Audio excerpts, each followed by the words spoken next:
So Jerry, we're going to talk about workload consolidation. What do you think is the growing trend in embedded computing, in particular robotics? Sure. So with robotics, there's multiple different workloads. So you have the real-time aspect of a robot arm moving.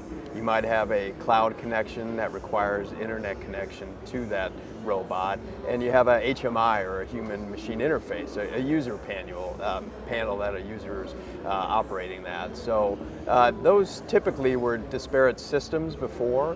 So by using RTS and our high core count modules, you can consolidate all those three different systems onto one board.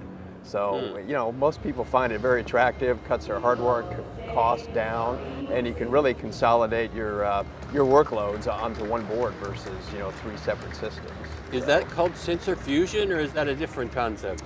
A little bit different concept. I mean, there's many sensors that are involved with the robots, which our hardware takes in those sensors, but those can be controlled by, let's say, one or two of the cores, and using the hypervisor and those applications that control those sensors. I knew hypervisor was going to get in at some point. So what are the benefits of doing all this workload consolidation? Well, easier design time, so instead of keeping up and maintaining maybe three separate systems that used to do that in the past, you basically have one board or one system doing that now. And plus hardware cost too, so instead of the cost of three separate hardware systems, you're basically down to one. Does that mean less power? Certainly, less power, less cost, less sustaining engineering, less space. Yeah, all very of that, cool. Yes. I guess those are obvious to engineers. Yeah. But maybe not to everyone. How do you see embedded computing on modules aiding in all of this? So very small form factor. So think of it, you know, like your desktop or laptop PC, which is a pretty large, bulky device. So our boards are as small as a business card, credit card size. So you can get the size down to that, and you're talking watts, 2 to 3 watts versus what would take, you know, 15 to 20 watts before. So wow, yeah, that's a huge difference. Yes. Yeah.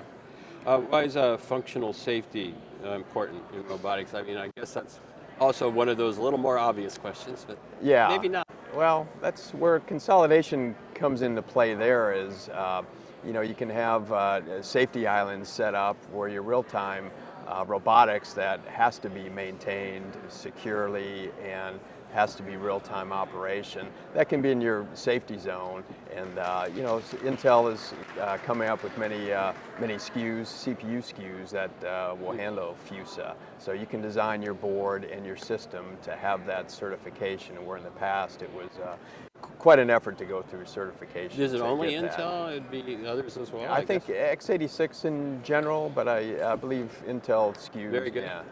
So that's, is that just now, or is that coming? Coming now. So we're in development now with that. So that should be, we should have our first products released here, I think within the next 6 months or so. That'll have that capability. And you're all over the world? Yeah, customers? So we're headquartered in Germany, about 300 folks there, R&D wise, and then we have offices in Taiwan and San Diego, and yeah, those locations. So when are we going to get it down from a credit card size to a half a credit card? You know, chip size, Moore's law keeps shrinking, but you know, having memory and flash and all that, and the other ICs that support the CPU, it's about as small as it's going to get. How has the supply chain concerns affected you guys? Yeah, certainly lead times are an issue.